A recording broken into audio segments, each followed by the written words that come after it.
Et salut à tous et bienvenue sur cette nouvelle vidéo de retour de vacances. Et si je voulais vous faire cette vidéo, c'est justement parce que quand tu rentres de vacances, tu as forcément ce moment où quand tu vas regarder tes emails, tu te retrouves avec plein d'emails. Si tu vois, tu es peut-être entrepreneur comme moi.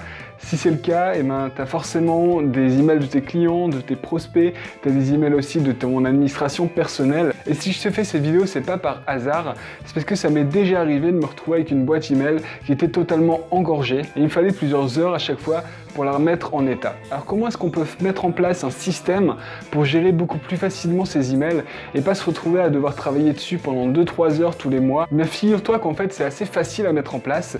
Il suffit, comme toujours, j'en parle tout le temps, de mettre en place des process, d'automatiser les choses, d'automatiser ton système pour que ça fonctionne tout seul et pour que le logiciel travaille pour toi. Alors je vais te montrer ça tout de suite dans la vidéo en te filmant mon écran.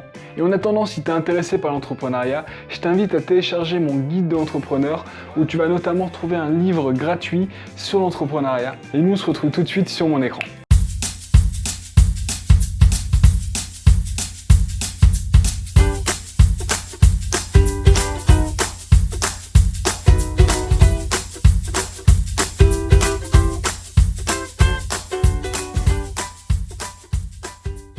On va essayer de voir ensemble comment créer ce système automatisé de gestion de ces emails. Et le meilleur exemple, c'est de vous montrer mon adresse email et voir comment je gère moi-même les messages que je reçois. Donc là, je suis sur ma boîte mail et je vois que j'ai déjà, enfin si tu regardes un petit peu à gauche ici, tu vois que j'ai déjà trié pas mal de choses. Alors, mon problème avant, c'est que je recevais beaucoup d'emails ici qui n'avaient pas de rapport forcément avec les choses importantes. Mais j'aime bien, par exemple, tu vois, moi je suis intéressé par le blogging, je suis beaucoup de blogueurs compétents et j'aime bien recevoir leurs emails. Sauf que recevoir leurs emails, ça veut dire aussi être un petit peu spammé dans certains moments. Et donc, ce que j'ai fait, en fait, pour éviter d'avoir à me désabonner de leur page, tu vois, par exemple, Tony Vidingue, que j'aime beaucoup, qui est super compétent, je t'invite à aller le voir si tu es intéressé par les business, parce que c'est un alien dans le domaine.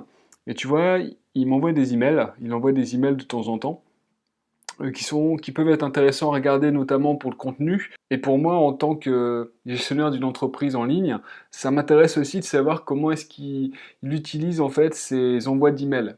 Quelle est sa, quelle est sa méthode en fait, par exemple, pour me proposer des formations, pour communiquer sur ces formations. Mais comme ça, j'ai en fait ici tout sa structure d'email, tout son tunnel en fait de vente entre guillemets. Et tu vois, avant, tout arrivait dans ma boîte email, dans cette boîte ici. Et ça m'embêtait, ça m'empêchait de me concentrer sur ce qui est important. Donc ce que j'ai fait en sorte qu'ils arrivent automatiquement en fait dans cet onglet-ci et qu'ils ne soient pas dans ma boîte de réception principale. Comment est-ce que j'ai mis ça en place? Je vais te montrer ça avec Boursorama Banque. Donc Boursorama, c'est une banque que j'utilise en ligne. Je fais aussi du parrainage. Donc c'est-à-dire que de temps en temps, je propose à mes abonnés de profiter du système de parrainage. Donc ça fait partie de mon business, mais j'ai pas envie de le recevoir toujours dans mes emails, dans ma boîte principale. Donc ce que je vais faire, en fait, tu vas simplement aller sur Boursorama. Si tu reçois des emails comme ça de temps en temps, mais que tu as envie qu'ils soient déjà automatiquement classés, c'est très simple à mettre en place. Tu vas d'abord ici, dans Plus, et tu vas filtrer les messages similaires. Donc moi, alors là, tu peux changer le filtre un petit peu comme tu veux. Comment est-ce que je vais classer les messages du Boursorama? Donc moi, je fais le choix de prendre, à chaque fois que je reçois par cet email-là, et ben ça va être classé ici. Donc tu vois, je clique sur créer un filtre à partir de cette recherche. Et comment est-ce que je vais organiser ça? Donc je veux que ça n'arrive pas dans la boîte de réception. Donc automatiquement, ça va être archivé dans un de ces onglets ici. En plus de ça, je veux qu'il soit marqué comme lu d'avance. Étant donné que c'est de Boursorama, pour moi, c'est pas super important, c'est pas ma banque principale. Je laisse pas d'argent forcément sur ce compte-là. Donc, je le marque comme lu d'avance. Donc, je sais qu'il va être classé et en plus mis comme, enfin, il sera pas comme un nouveau message. Ça peut être intéressant de le laisser comme, enfin, ça peut être intéressant de décocher cette case lorsque tu veux qu'il soit classé, mais affiché comme non lu. Comme ça, tu sais que tu as reçu un message, par exemple, ici dans Tony Vidingue. Si je veux aller le voir plus tard, eh ben, je sais qu'il y a des nouveaux messages qui sont apparus. Là, c'est pas le cas, je clique comme non lu. Ensuite, c'est ça qui est important, appliquer le libellé. Donc en fait, le libellé, c'est ça, c'est les onglets ici que tu vas avoir. Donc moi, je vais le mettre dans quoi? Je vais le mettre dans administration personnelle, mais je veux que ce soit un sous-onglet, comme Amazon ici, par exemple. Donc, je vais mettre un nouveau libellé que je vais intégrer dans administration personnelle et je vais mettre Boursorama.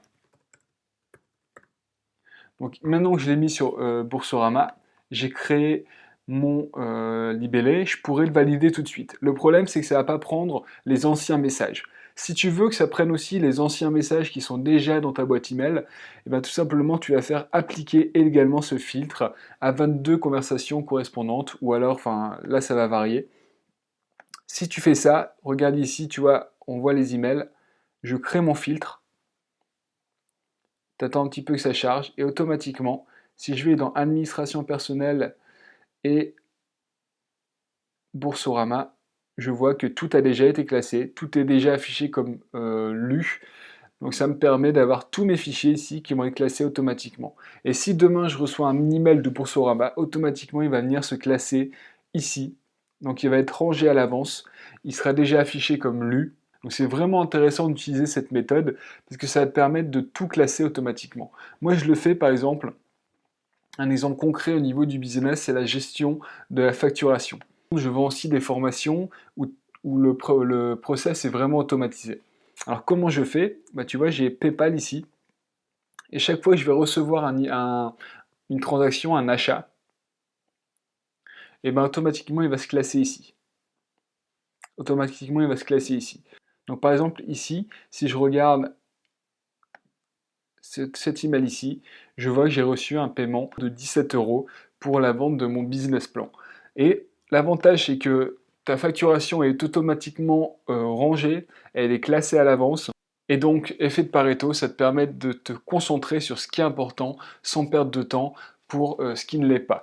Donc ensuite, tous les emails importants, ils vont arriver ici dans ma boîte personnelle et ça sera à moi de les classer. Donc par exemple, si je regarde ici un message que j'ai reçu pour mon tableau d'investissement immobilier, j'ai une question d'un abonné, et ben je vais y répondre et ensuite je vais pouvoir le classer ici, hop, dans Esprit d'entreprendre, je le mets dans Esprit d'entreprendre et voilà, c'est classé et je saurai où retrouver mes emails, je saurai qu'est-ce qui est privé, qu'est-ce qui est professionnel, qu'est-ce qui est important. Donc voilà, c'est une méthode que tu peux utiliser pour automatiser la gestion de tes emails. Moi, je te conseille vraiment de le faire, surtout si tu as envie de lancer, si tu es un peu comme moi, si tu aimes bien créer des processus qui te permettent d'être efficace à fond. Ça, c'est l'une des meilleures méthodes pour la gestion de tes adresses email. Donc si la vidéo t'a plu, n'hésite pas à l'aimer et à la partager, et surtout continue d'entreprendre.